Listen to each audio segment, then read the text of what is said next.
Vem com a gente! Está começando mais um episódio do Agro e Prosa Podcast. A minha entrevistada de hoje fala lá das Minas Gerais. É a Luciana Campos, médica veterinária e coordenadora de produtos da Guabi Nutrição e Saúde Animal. E o tema da nossa entrevista será como melhorar e aumentar a produção de ovos. Luciana Campos, seja bem-vinda. Obrigada, Divino. Um prazer falar com você. Como é que estão as coisas aí em Belo Horizonte? Uai, tá meio friozinho, começando o frio. Esse ano promete, né? Esse ano eu acho que vai ser um pouco mais frio, né? Luciana, o brasileiro faz piada de si mesmo, né? Estão chamando agora o ovo de picanha de casca. Chegou a hora do ovo. Chegou a hora do ovo, o carro do ovo vai passar. Como é que está o nosso consumo de ovos no Brasil? Olha, esse consumo, ele subiu muito no último ano, né?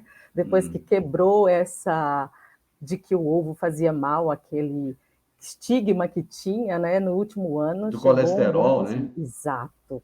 No último ano chegou um bom consumo, 253 per capita no ano, foi muito bom. 200, ixi, dá quase um ovo por dia, ué. Exato. Quase um ovo por pessoa por dia. O problema, sabe o que é? Que tem gente que come 12 ovos por dia, aí tira... Está comendo a mais que outros. Exatamente, aí falta ovo para alguns. Bom, mas vamos falar dessa produção de ovos, desse aumento, né, dessa produção de ovos. Existe um período do ano, ô Luciana, em que as galinhas poedeiras diminuem essa produção de ovos? Ou não, é constante, o ano todo é a mesma coisa? Então, quando a ave está num manejo de luz apenas natural, as nossas aves que são soltas ou menores criações, que não estão em galpão, presas, elas vão sentir a partir do momento em que o número de horas de luz do dia diminui. Então, após aquele período, o dia maior do ano, né, que é o início do verão, a partir daí começa um decréscimo do número de horas de luz do dia. E essa ave vai sentindo aos poucos e ela interpreta que aquele ali é o momento em que ela reduz a atividade hormonal e isso vai afetar a produção dos ovos. Isso vai ser o quê? No outono, mais ou menos, outono e inverno? Começa a ficar mais perceptível no outono e inverno, né? Que aí você já teve um período de meses aí do verão, onde vai esse decréscimo devagarinho, e aí elas já começam no outono, no inverno, já é mais perceptível essa queda de produção. Mas é possível evitar que essas perdas aconteçam? Sim, ainda bem que é possível. Bom, quando a gente consegue, né? Tem galpões que essas aves dormem no galpão, ou pequenos criatórios, né? A gente consegue complementar o número de horas de luz natural, complementa com luz artificial. E aí a gente consegue segurar o período ou a quantidade de postura dessas aves. A troca de ração realizada no início da postura pode interferir de alguma forma nessa quantidade de ovos que as galinhas botam?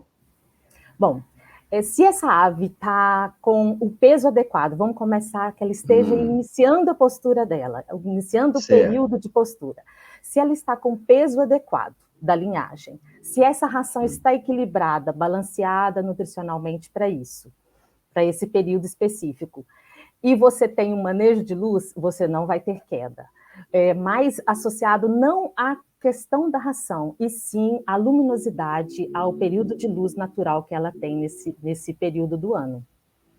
Deixa eu entender um pouco melhor. Quando você falou de peso, ela não pode estar nem abaixo nem acima do peso? Existe um peso ideal, é isso? Tem um peso médio determinado por cada linhagem. Isso é um peso médio de acordo com a linhagem, às vezes aves mais leves, mais pesadas, você tem aquele peso médio que mostra quando ela vai estar mais apta, que o aparelho reprodutivo dela vai estar apto a receber o estímulo luminoso para o início da postura, ela precisa estar naquele peso para ela iniciar com qualidade essa postura. Eu quero entender um pouco melhor essa questão da luz. Por exemplo, como é que esse número de luz interfere diretamente na reprodução desses animais? Bom, a luz ela é captada pela ave tanto pelo crânio quanto pela retina. E esse estímulo luminoso ele vai desencadear uma cascata hormonal para que a ave desenvolva, tanto vai no ovário, desenvolva a parte do aparelho reprodutor e ele promova esse estímulo e crescimento dos óvulos dessa ave. Certo. Vamos voltar lá na questão da nutrição, né? Certo. Além dessa nutrição equilibrada em cada fase que você falou, me desculpa, já começou, né? Seca, né? Então a garganta começa a sentir. É um copinho, né, de água aqui. Um copinho de água. Vamos tomar um copinho de água aqui para ajudar a garganta, né? Então, voltando na questão da nutrição. Além dessa nutrição equilibrada em cada fase, o que é necessário fazer para que essa produção de ovos não caia? Bom, a partir do início da postura, você precisa de um estímulo de luz que seja crescente ou constante. Ele não pode decrescer. Não pode haver um menor número de horas de luz ao dia para essa ave. Então, você fazendo o manejo de luz, você consegue, é um dos pontos. Também mantendo para essa ave um conforto, que ela esteja no ambiente sem estresse, que ela esteja no ambiente proporcionalmente em tamanho adequado, que não tenha muitas aves adensadas ali, que o número de ninhos delas estejam adequados ao número de aves que você tenha comedouros, bebedouros, enfim, são vários pontos que a gente pode observar e que ajudam, mas um dos pontos principais é o estresse e, nesse período específico, a questão do número de horas de luz do dia. Qual é o espaço ideal para uma ave dessa? Existe um tamanho de espaço que seja mais apropriado? Sim, se você tem um galpão, e vamos falar um pouco do manejo do sistema caipira. Certo. No sistema caipira, na nossa legislação, é aceito até 7 aves por metro quadrado. A gente trabalha muito próximo do que é o sistema orgânico também, indicando ali um adensamento de 5 aves por metro quadrado, num galpão. E para uma área externa, até 2 aves, assim, que essa nossa ave caipira, ela tem acesso a piquetes, então ela vai estar ali em torno de 2 aves por metro quadrado, é um bom tamanho, é o que está mais ou menos na legislação do caipira. Você falou do comedouro, do bebedouro. Sim. Muitas vezes é interessante porque a ave ela vai lá, bica, toma água, volta na comida, e isso acaba sujando a água, né, de alguma maneira. Quais são os cuidados que se deve ter com o comedouro e o bebedouro?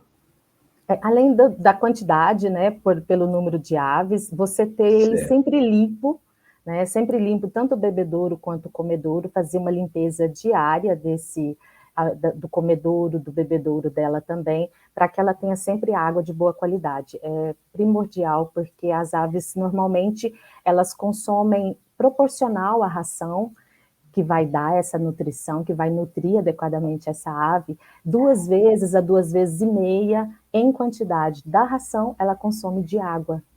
Então, é muito importante esse bebedouro limpo, esse comedouro limpo.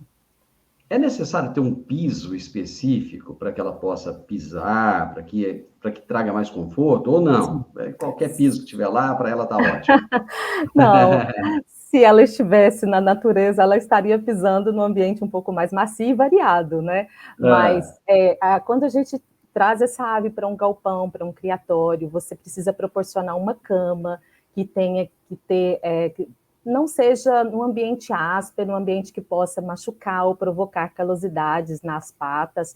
Então, uma cama com uma espessura mínima aí de uns 7 centímetros. Claro que vai depender da umidade local, da quantidade de aves que você tem ali no ambiente, sempre observando se essa cama está úmida, mas em torno de 10 centímetros é um bom tamanho de cama, e essa cama pode ser de maravalha, pode ser de casquinha de arroz, ou alguma outra... às vezes uma casca de café, algum que você tenha no seu local, alguma disponibilidade mais fácil. Existem hoje muitos criatórios de galinha caipira ainda no Brasil? Existe cada dia mais. Mesmo?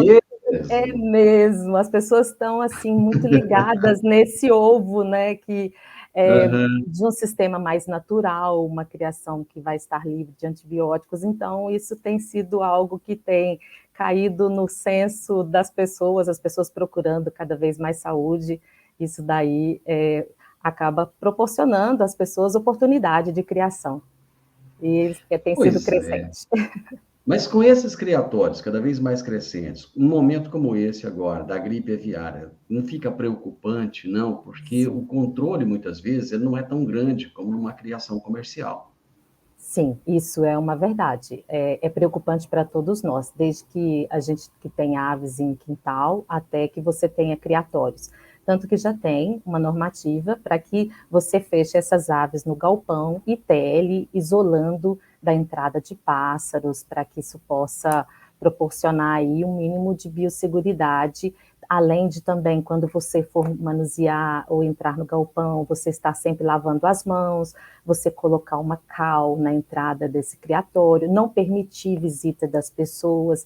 Então, mas isso tem sido orientações que têm sido levadas aos produtores para que garantam um mínimo de biosseguridade, sim.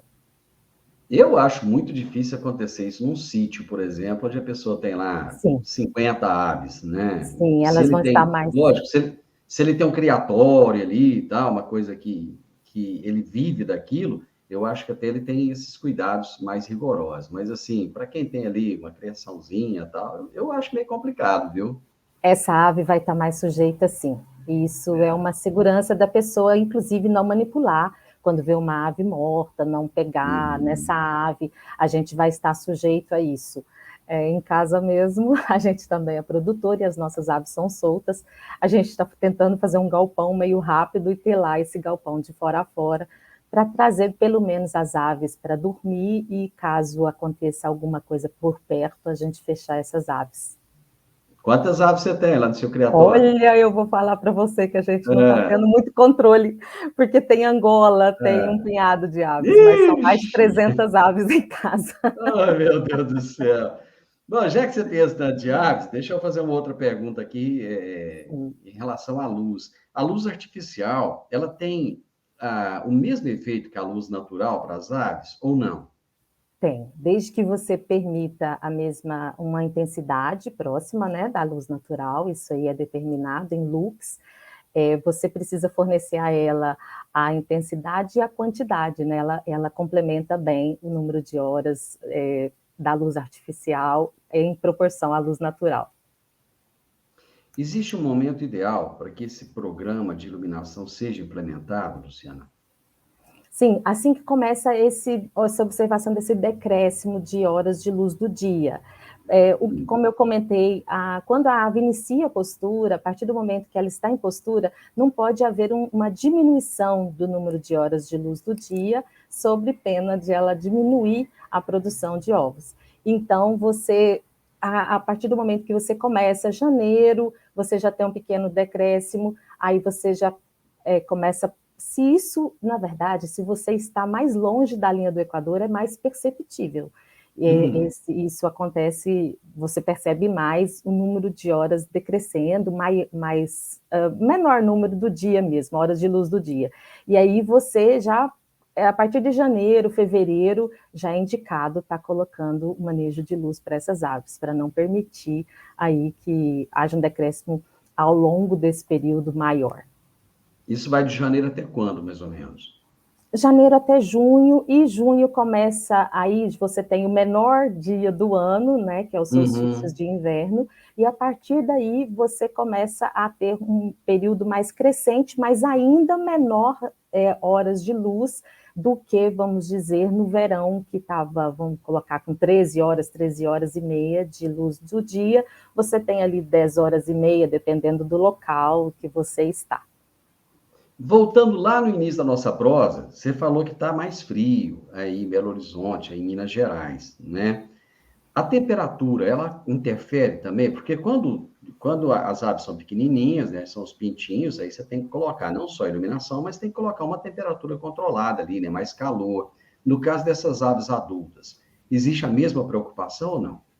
Bom, a ave adulta, ela tem um conforto uma área de conforto térmico um pouco mais ampla e menor do que um pintinho. O pintinho, os primeiros dias de vida, ele não consegue regular a própria temperatura e ele tem essa exigência, né, de um aquecimento, para que uma fonte de aquecimento externo, para que ele consiga regular ao longo do período de crescimento, ele vai conseguindo estabelecer essa regulação de temperatura. Na ave adulta, ela tem uma zona de conforto térmico um pouco mais de 14, 17 graus até 22 graus, ela tem um bom suporte. Em áreas muito quentes, o que é muito comum na maior parte do nosso Brasil, você observa mais um estresse térmico por altas temperaturas.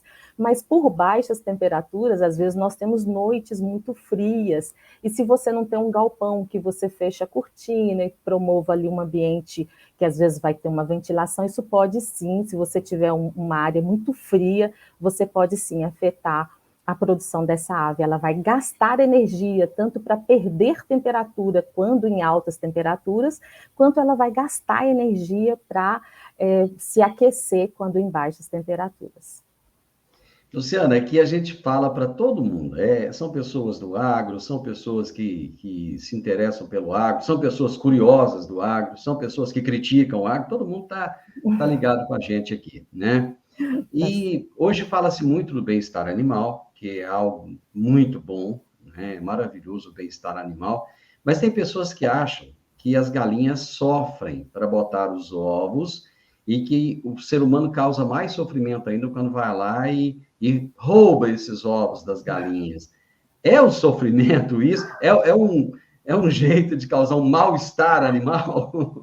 Não, isso é natural da ave, a reprodução dela, esse estímulo. Isso a gente não causa dor, a postura dela é algo natural nela, ela está preparada para isso. A gente precisa cuidar do bem-estar, é promover um lugar, um ambiente confortável, dar comida, dar alimentação, fornecer água, cuidar para não ter um ambiente que vai promover um dano físico nela. Esse tipo, a gente não promove dor retirando os ovos da ave.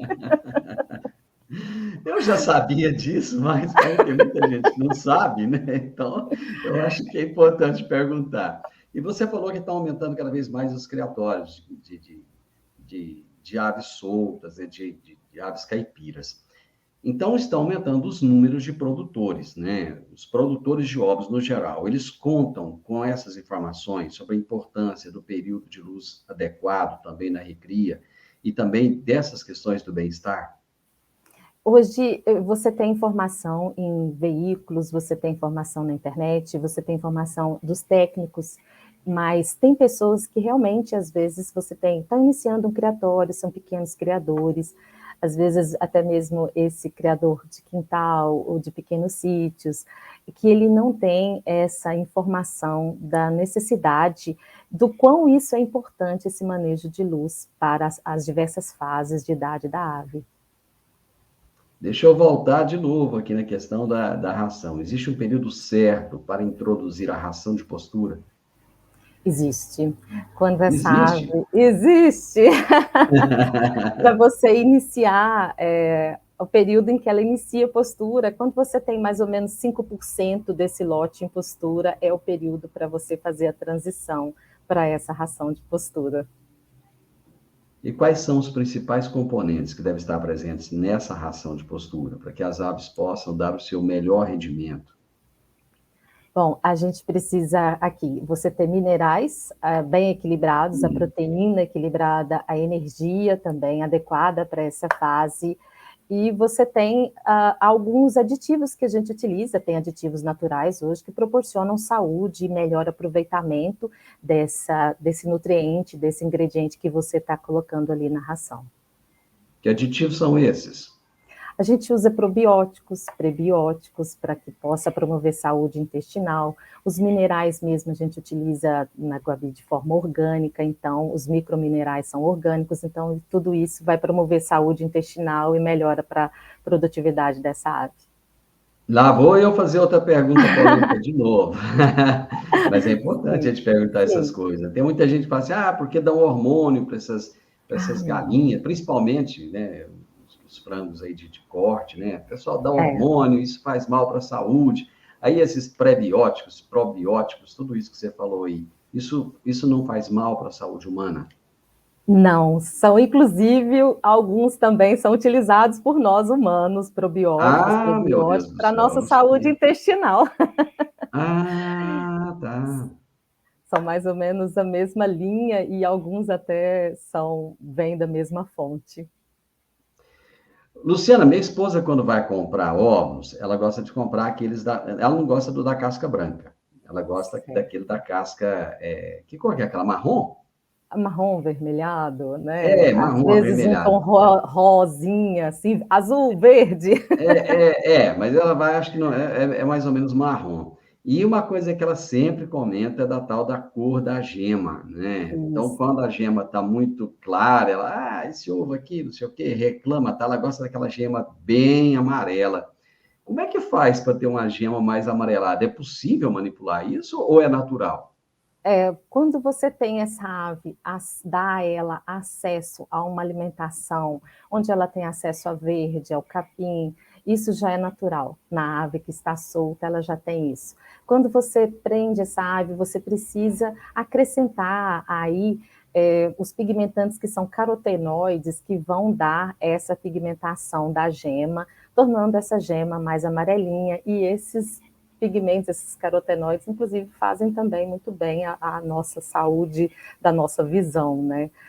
Você tem aí zeaxantina, então, luteína, então são alguns carotenoides que a gente também favorece quando você fornece essa nutrição, também pigmentantes naturais.